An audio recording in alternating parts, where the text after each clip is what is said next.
大家好，我係盧蘇。今日咧，我特登嚟到麥當勞咧，去會一會呢個大家都話辣到會跳舞，同埋馬來西亞人氣 No.1 嘅辣炸雞啊！我一打開咧，同張相一樣，都係咁橙紅色噶。兩件砌埋咧，就啱啱好係一隻雞髀。好啦，我唔客氣啦。咁咬落去呢個皮都係脆嘅。哇！大家見唔見到啲煙啊？好鬼熱啊！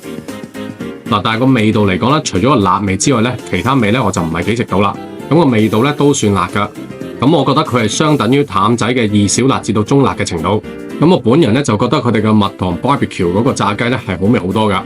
唔知馬來西亞嗰邊咧係咪好中意食辣嘢嘅咧？所以喺嗰邊咧呢個口味咧比較受歡迎。而家麥當勞啲炸雞咧都掌握到個溫度，出邊脆，但係裡面啲肉咧都 keep 到幾 juicy 噶。但係你睇下張紙，索晒啲油啊！咁我覺得呢個炸雞咧就一般般嘅啫。咁其實可以直接 skip 咗佢唔試噶。除非咧你淨係想挑戰下自己承唔承受到呢個辣度。好啦，食完啦 ，peace，我哋下集見，拜拜。